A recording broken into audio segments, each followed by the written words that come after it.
Chapter 3 इन grammar क्रियापदानि वर्तमान काल लट्लकार अधिशः पठति तोषा नृत्यति त्रिषा लिखति हार्दि पूजयति this all are present tense sentence. In all the four sentences above the verb root have been used in present tense. In the ending of all the roots the suffix "ti" is common, but the vowel sound between the root and the suffix is different in each case. vowel sound का मतलब क्या हुआ, यहाँ पर जो suffix है वह ती है, पठ जो है वह हमारा मूल धातु है, लेकिन पठ और ती के बीच में जो vowel का sound आ रहा है वह चारों ही एग्जाम्पल्स में डिफरेंट है. कैसे? जैसे इट इज़ पठ प्लस अ प्लस ती. यहाँ पर ठ में से हमने अ को अलग किया और ती. पठ हमारा मूल धातु है, ती हमारा सफिक्स है और अ जो है वह बीच में जो वोवेल साउंड आ रहा है. ऐसे ही नृत्यति में नृत्य को अलग करने पर य है, लिख में अ है और पूजयति में पूज प्लस अय प्लस ती है. इस तरीके से the vowel sound that come in between are called the conjunctional affix. अब यहाँ पर मूल धातु और सफिक्स, आपके रूट वर्ब और सफिक्स के बीच में जो वोवेल का साउंड आता है उसे क्या कहते हैं? कंजक्शनल अफिक्स मीन्स गणास. In Sanskrit all the verbs of the language are divided into 10 गणास. संस्कृत में जितनी भी वर्ब्स हैं वो कितने गणास में डिवाइडेड है? 10 गणास में डिवाइडेड है. अभी आपको जो गणास पढ़ने हैं वो कौन कौन से हैं? First, fourth, sixth and 10th. For example the suffix of first गना इज अ. पठती में जो बीच में अ आया है वह फर्स्ट गना का है. ऑफ द फोर्थ इज य. सेकंड नृत्यति में जो य आया है वह जो है आपका फोर्थ गना है. सिक्स्थ गना इज लिखती में जो अ है और 10th गना जो आपका पूजयति में यहाँ पर अय आया है वह कौन सा गण है? अय गण है.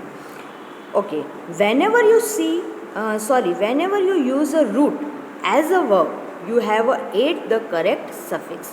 जब भी हम रूट को एज अ वर्ब यूज़ करेंगे तब हमको उसमें करेक्ट सफिक्स यूज़ करना होता है according to tense. whenever you have to add the suffix. अब आप जब भी सफिक्स ऐड करेंगे तो आपको कौन कौन सी बातों का ध्यान रखना है? You remember the tense. सबसे पहले आपको टेंस का ध्यान रखना है कि जो आपका सेंटेंस है वो प्रेजेंट टेंस में है, पास्ट में है या फ्यूचर में है. सेकंड द गना ऑफ द रूट. हमने यहाँ पर जो ये गनास पढ़े हैं वो आपको ध्यान रखने हैं क्योंकि आपको जो मूल धातु है उसके बाद आपको उसका जो गण है वह ऐड करना होता है. देन पर्सन, उत्तम पुरुष, मध्यम पुरुष, अन्य पुरुष एंड देन नंबर, एक वचन, द्विवचन या बहुवचन. इस तरीके से आपको जब भी किसी भी पठ धातु में किसी भी रूट वर्ब में आपको कोई भी सफिक्स ऐड करना है तो उसके लिए आपको ये 4 चीज़ें पता होनी चाहिए. First is tense, second is गना, third is person and fourth is number. For more example विद्यया सुखम लभते. यहाँ पर लभ धातु है और ते जो है वह सफिक्स है, लेकिन लभते में लभ और ते के बीच में जो अफिक्स, कंजक्शनल अफिक्स जो गण है वो कौन सा है? अ है. उसी तरीके से बालक हस्तेन खादति, खाद धातु अ सफिक्स एंड ती. शिशु मातरम वंदते, वंद धातु अ अफिक्स एंड ते इज सफिक्स. अब यहाँ पर ते और ती में क्या डिफरेंस है?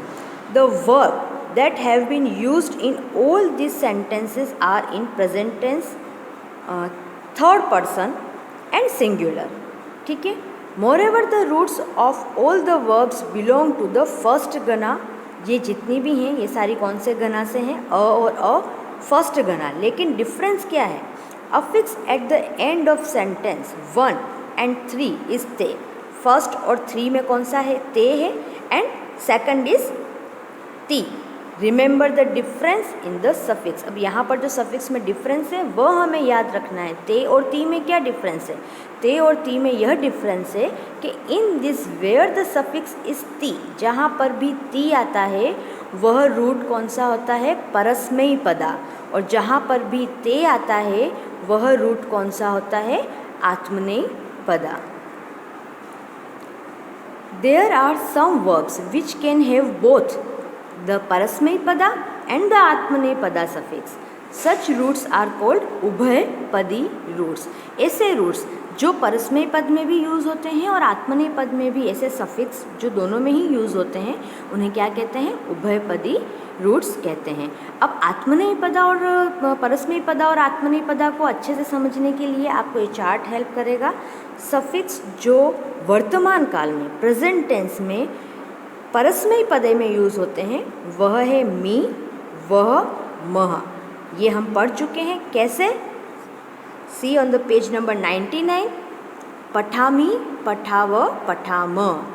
पठ यहाँ पर हमारा धातु है और मी जो है उसके अंदर परस्मय पद का सफिक्स है। इसी तरह से पठ धातु, व सफिक्स, पठ धातु, म सफिक्स।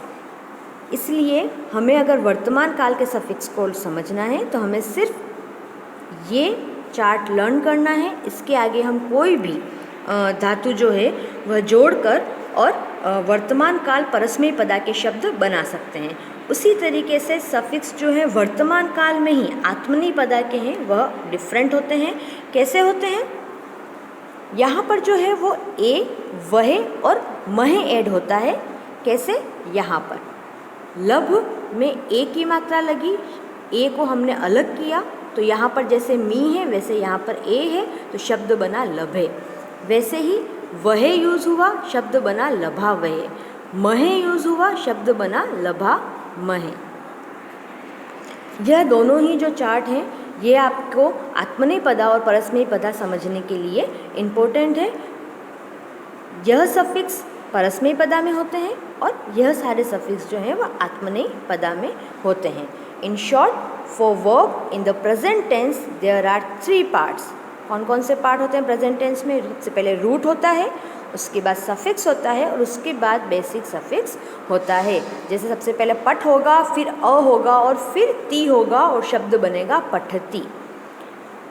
इन लास्ट पैराग्राफ यहाँ पर आपको जो रूट वर्ब्स दिए हैं वो डिवाइडेड हैं कि कौन सी रूट वर्ब जो है वो परस्मय पदा में ही यूज़ होती हैं और कौन सी रूट वर्ब हैं वह सिर्फ आत्मनेय पदा में ही यूज़ होती हैं। इनकी हेल्प से आप ये सफिक्स जो ऊपर दिए हुए हैं इन्हें इसमें ऐड करके और कोई भी रूप बना सकते हैं।